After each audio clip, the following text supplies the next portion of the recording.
Good morning and a very warm welcome to our service for Advent 2 this morning. Just a few extra notices. We have notices on the sheet, but a couple of extra ones.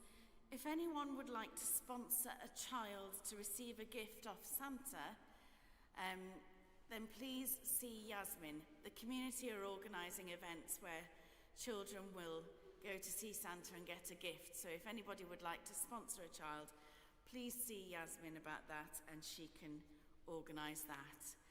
And a notice from the Archbishop. Due to the recent departure of the Assistant Curate and the ongoing absence of the Sub-Dean, the Archbishop has invited the Bishop of Bardsey to oversee the operational life of the cathedral for as long as is necessary. Bishop David will endeavour to free up a considerable amount of his diary to provide extended episcopal support to the cathedral and to act as the first point of ministerial contact. This means he will be available on more Sundays and during the week and to respond to matters which would normally be covered by a dean. Archdeacon David will continue to chair the chapter with responsibility for cathedral governance. The Archbishop and Bishop David are incredibly grateful to Archdeacon David for taking on these additional responsibilities and to Canon Tracy for her operational oversight of the cathedral in recent months.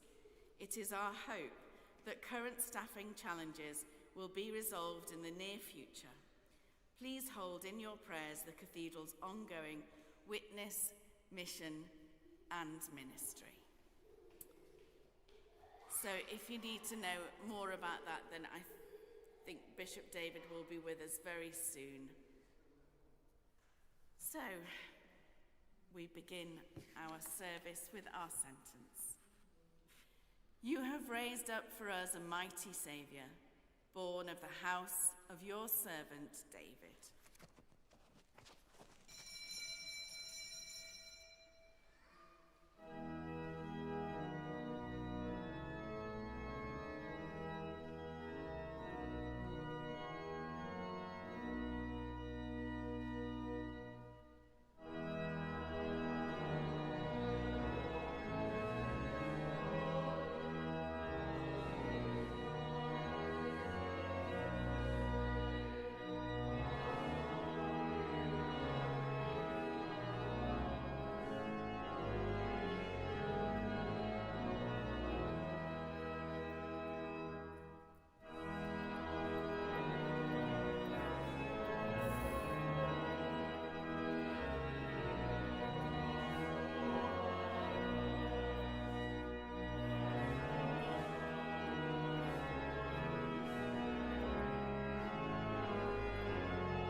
In the name of the Father, and of the Son, and of the Holy Spirit.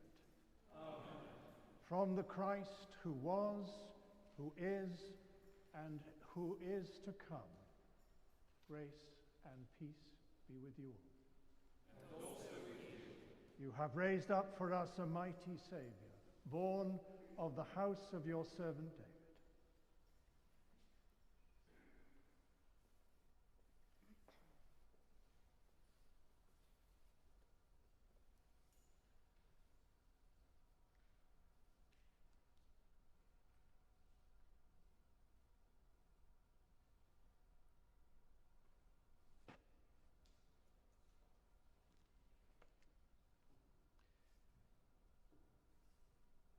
Eternal God, as the days shorten and the evenings draw swiftly, in we light a candle to enlighten our minds and stir our hearts, so that he of whom the prophet spoke may find us watching and waiting to welcome him, the light of the world.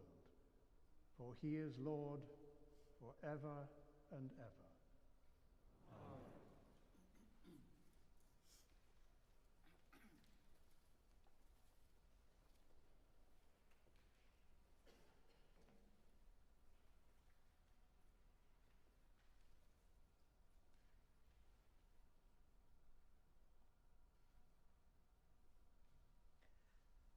As we gather to celebrate this Holy Eucharist to the glory of God, we prepare ourselves by confessing our sins. Before the brightness of God, who blazes in our darkness, who riddles the ashes of our desires, who rekindles in us justice and love. Heavenly Father, we have sinned in thought, word, and deed, and have failed to do what we ought to have done. We are sorry and truly repent. For the sake of your Son, Jesus Christ, who died for us, forgive us all that is past, and lead us in his way, to walk as children of light. Amen. Almighty God, have mercy on you, forgive you and set you free from sin, and keep you in eternal life. Amen.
Let us pray. Father in heaven, who sent your Son to redeem the world and to send him again to be our judge, give us grace so to imitate him in the humility and purity of his first coming, that when he comes again, we may be ready to greet him with joyful love and firm faith, through Jesus Christ our Lord, who is alive and reigns with you and the Holy Spirit, one God, now and forever. Amen.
A reading from the book of Baruch. Thus says the Lord, "Take off the garment of your sorrow and affliction, O Jerusalem, and put on forever the beauty of the glory from God. Put on the robe of the righteousness that comes from God. Put on your head the diadem of the glory of the everlasting. For God will show your splendor everywhere under heaven. For God will give you evermore the name, righteous peace, godly glory. Arise, O Jerusalem, stand upon the height. Look towards the east, and see your children gathered from west and east at the word of the Holy One, rejoicing that God has remembered them. For they went out from you on foot, led away by their enemies. But God will bring them back to you, carried in glory, as on a royal throne. For God has ordered that every high mountain and the everlasting hills be made low, and the valleys filled up, to make level ground, so that Israel may walk safely in the glory of God. The woods and every fragrant tree have shaded Israel at God's command. For God will lead Israel with joy in the light of his glory, with the mercy and righteousness that come from him." Hear the word of life to the world. Thanks be to God.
Lord be with you.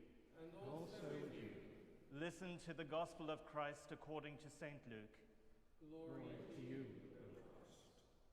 At that time, in the 15th year of the reign of Emperor Tiberius, when Pontius Pilate was governor of Judea, and Herod was ruler of Galilee, and his brother Philip, ruler of the region of Iturea, and Trachonitis, and Lysanias, ruler of Abilene, during the high priesthood of Annas and Caiaphas, the word of God came to John, son of Zechariah, in the wilderness.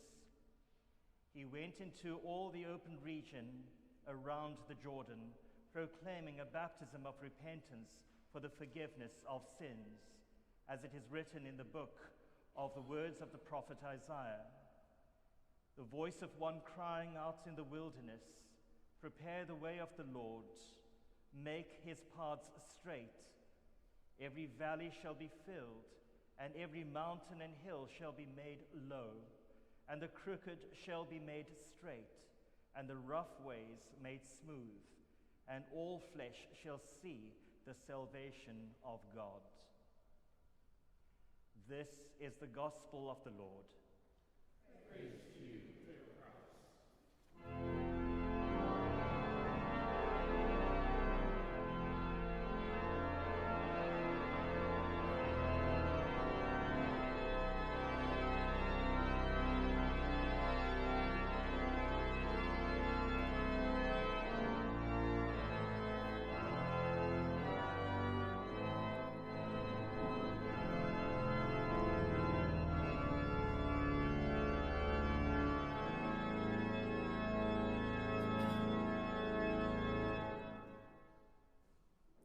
May my words be in the name of God, Father, Son, and Holy Spirit. Amen.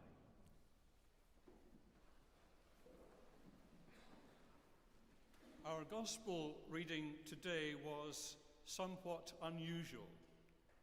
Much of it was a quote from the prophet Isaiah, which means we had an Old Testament lesson within the gospel.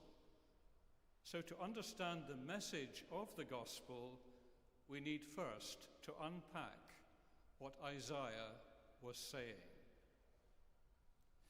Isaiah the prophet imagines God's court in heaven, where God is commanding messengers to go to his people Israel, who have been separated from God because of their sin and punished by exile in Babylon. And what is God's message?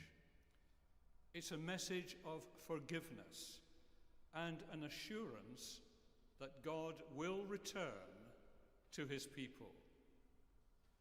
It's a message that the people need to prepare by making a fast, easy, and straight road, a highway for God to travel as he comes back to his people.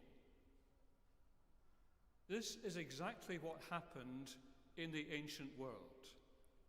A king would decide to tour his kingdom and would send a messenger or a courier ahead of him to the next place on the tour to tell the people to prepare their road for the king's arrival. Just as Isaiah says, "Prepare the way of the Lord, make his paths straight." Just think now how difficult it would be to travel across North Wales if the A55 road did not exist. Drivers would need to use slow, narrow, crooked, and rough routes through the valleys and mountains. Whenever the A55 road is blocked for any reason, that's exactly what drivers have to do. The highway for God to return to his people that Isaiah imagines is rather like our A55 road. No valleys, no mountains, straight and smooth. Why does Luke the evangelist quote so much from Isaiah? Two answers. First, he wants to tell us that God's messenger is John the Baptist, who carries God's message of forgiveness to each one of us and carries the urgent message that we must prepare for God's coming. Second, Luke wants us to know that the way to prepare for God's coming to us is to repent of our state of sinfulness. In summary, Luke wants us to understand that John the Baptist is the courier of Christ the King, who has an updated message. Don't repair your roads, repair your lives for the coming King. It seems that everywhere we go at this time of the year, there are roadworks obstructing the flow of traffic. But there is spiritual obstruction too. It is sin which obstructs God's path, blocking God from coming into our lives. So what is sin? Sin isn't the kind of bad behavior that sends rugby players to the sin bin, nor is it specific immoral or criminal actions. No, sin is not a thing, it is a pattern of attitudes and behavior which damages relationships and which rejects love. Sin creates a gap, a chasm between a person and God, between a person and other people. Sin drives a person away from God and drives them away from others. And we are all, to some degree, guilty of sin. But most people don't understand what sin is until they start to open themselves to God and begin their spiritual journey back to God. For the journey itself slowly reveals what sin actually is. I quote the words of Richard Benson. We can only come to know sin as Christ is revealed within us. Christ gives us the knowledge of God by his Holy Spirit, and that knowledge gives us knowledge of sin. Sin is the obstruction which blocks our way to God and which blocks God's way to us. Heartfelt repentance is what removes the obstruction of sin, leading on to forgiveness and salvation. So what is repentance? I turn first to Harry Williams, who said this: often we have to change the direction of our thinking, of our wishing, of our striving. That's what repentance really means, taking our spiritual compass bearings afresh and trying to take a new road. A very popular story from the Middle Ages, which may even have been preached in the Middle Ages in this very cathedral, gives us another angle on repentance. Here's the story. A young woman is expelled from heaven. She's told that if she brings a gift which is acceptable to God, she will be welcome back. She tries many gifts, but none are acceptable. Drops of blood from a dying soldier, coins from a destitute widow who had given them to the poor, a Bible that belonged to a famous preacher, shoes from a worn-out missionary. Again and again, she was sent away. Then one day she saw a small boy playing by a water well. A man rode up on horseback to drink from the well. He looked at the boy and suddenly remembered his own childhood innocence. Then he saw his hardened face reflected in the water of the well and realized what he had done with his life. Tears of repentance welled up in his eyes and trickled down his cheeks. The young woman took a single tear from the man to heaven as a gift for God, and she was welcomed back with joy. As a young boy myself, I was taken by my grandparents to hear a famous German preacher. He was Martin Niemöller, who alongside Dietrich Bonhoeffer resisted Hitler's regime in Nazi Germany. And he said this about repentance: there is no faith without repentance. And there is no church without repentance.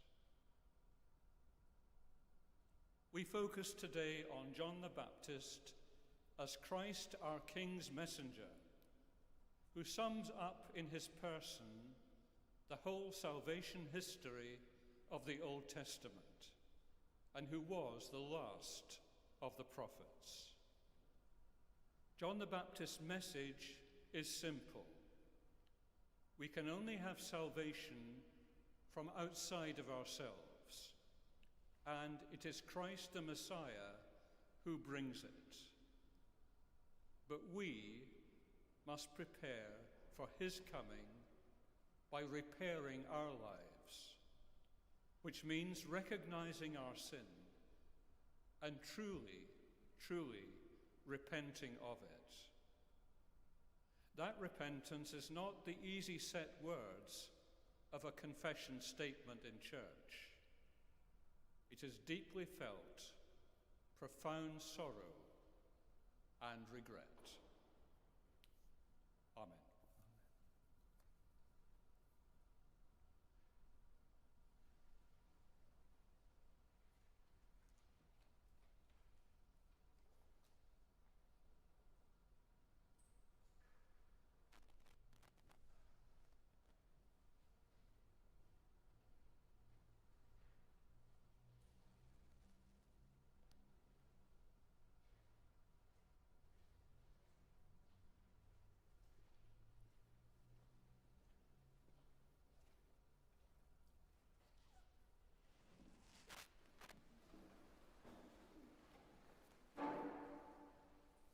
Together, let us affirm our faith.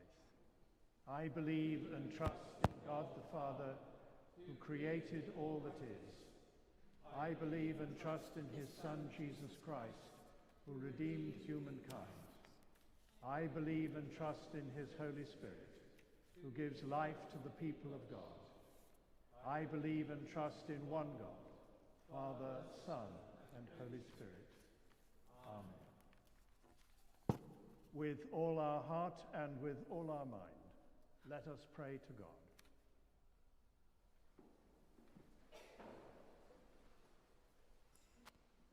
As we begin to prepare for the coming of the Lord Jesus, to share our humanity, let us pray for grace faithfully to acknowledge him as our Saviour and our Judge.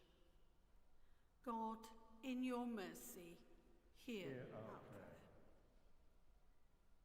We pray for our church and cathedral. We pray for Andrew, our Archbishop, and David, Bishop of Entley. God, in your mercy, hear our prayer. We pray for those who are in danger, especially for those who live in the countries where war and conflict persists. We pray for Syria. We pray for the whole Middle East. We pray for Ukraine and Russia. And we pray especially that peace can be found. God, in your mercy, hear our prayer. Comfort and heal all who are ill, whether it be in hospital or home. We especially remember Ruth Owen, John Watkin-Jones, Sue Edwards, Judy Walton, Gwenda Lloyd. God, in your mercy, hear our prayer. We pray for those who have died in the peace of Christ. And we remember especially Aileen Leach, Irvon Jones, priest, Peter Cannon, Sue Smith and Aileen Brooks. And we remember those whose ears mind falls: Jacqueline Parry, Avion Evans, Robert Shane Griffith, William Bossick and Anthony Roberts. May the risen Saviour give them a share in his joy. Rest eternal grant unto them, O God, and let light perpetual shine upon them. May they rest in peace and rise in glory. Lord, hear the prayers of your people and strengthen us to do your will. Through Jesus Christ our Lord. Amen. Merciful Father, accept these prayers for the sake of your Son, our Saviour Jesus Christ. Amen.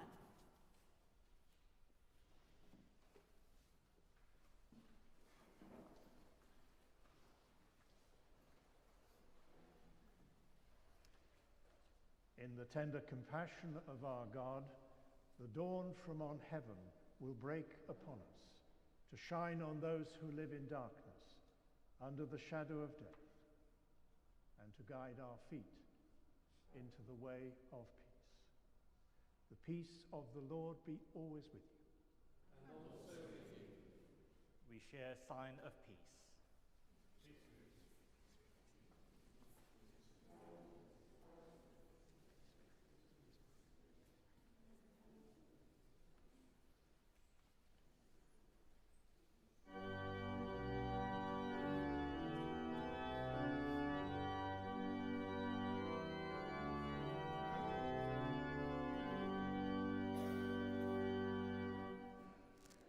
Lord, you are with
celebrate together the gifts and grace of God.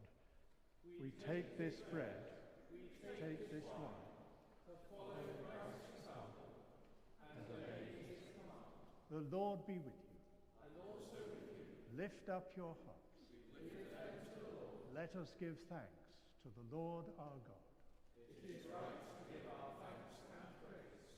It is indeed right, it is our duty and our joy, at all times and in all places, to give you thanks, Holy Father, all-powerful and ever-living God, through Jesus Christ our Lord, who in the fullness of time came among us, opening to us the way of salvation. Now we watch for the day when he comes again to judge the world, revealing the light of his presence, that we may behold his power and glory. And so with the hosts of angels and with all the company of heaven, we proclaim the glory of your name and join in their unending hymn of praise.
All praise and thanks to you, true and living God, creator of all things, giver of life. You formed us in your own image, but we have marred that image and fall short of your glory. We give you thanks that you sent your Son to share our life.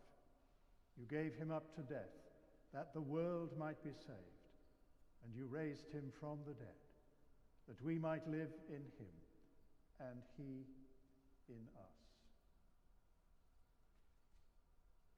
Sanctify with your Spirit this bread and wine, your gifts to us, that they may be for us the body and the blood of our Saviour, Jesus Christ.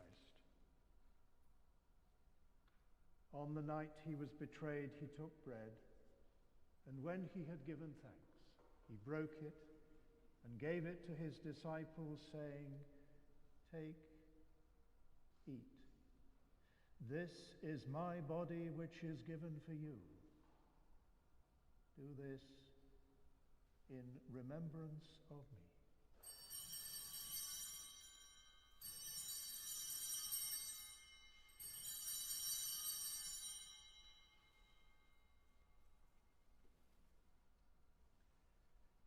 In the same way, after supper, he took the cup, and when he had given thanks, he gave it to them, saying, "Drink from this, all of you, for this is my blood of the new covenant, which is shed for you and for many, for the forgiveness of sins. Do this as often as you drink it, in remembrance of me.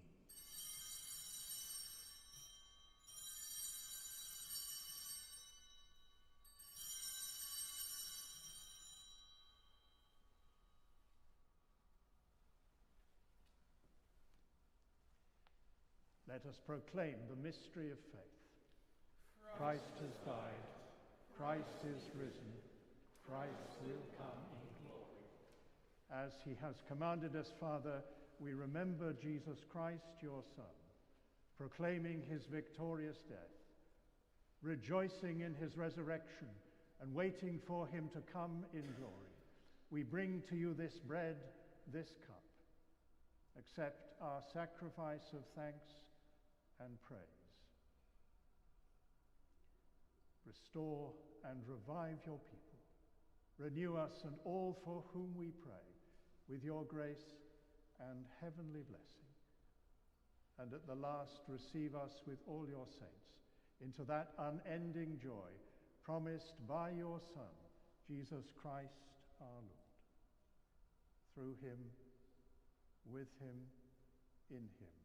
in the unity of the Holy Spirit, all honor and glory be yours, Almighty Father, forever and ever. Amen.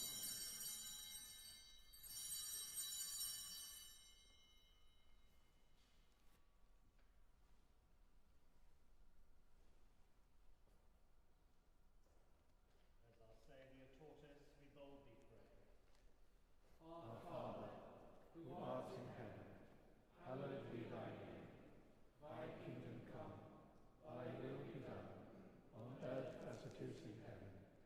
Give us this day our daily bread, and forgive us our trespasses, as we forgive those who trespass against us. And lead us not into temptation, but deliver us from evil. For thine is the kingdom, the power, and the glory, forever and ever. Amen.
Jesus is the Lamb of God who takes away the sin of the world.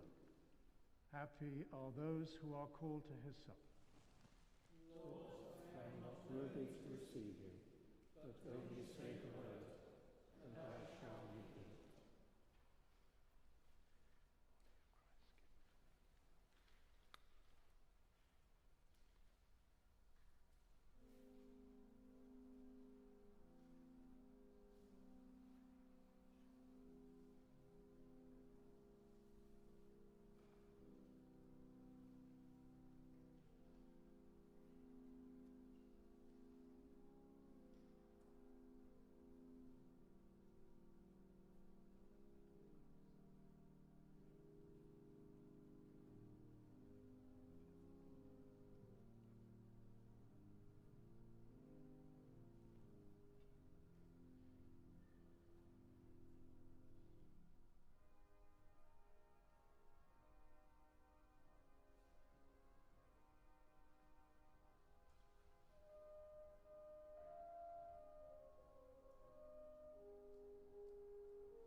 Give thanks to the Lord, for he is gracious. His love is everlasting. Lord, you have nourished us with the food of life. Through our sharing in this holy sacrament, teach us to judge wisely earthly things and to yearn for things heavenly. We ask this through Jesus Christ our Lord. Amen. The Lord be with you. And also with you. Christ, the Son of Righteousness, shine upon you and scatter the darkness from before your path. And the blessing of God Almighty, the Father, the Son, and the Holy Spirit be among you and remain with you always. Amen. Go in peace to love and serve the Lord. In the name of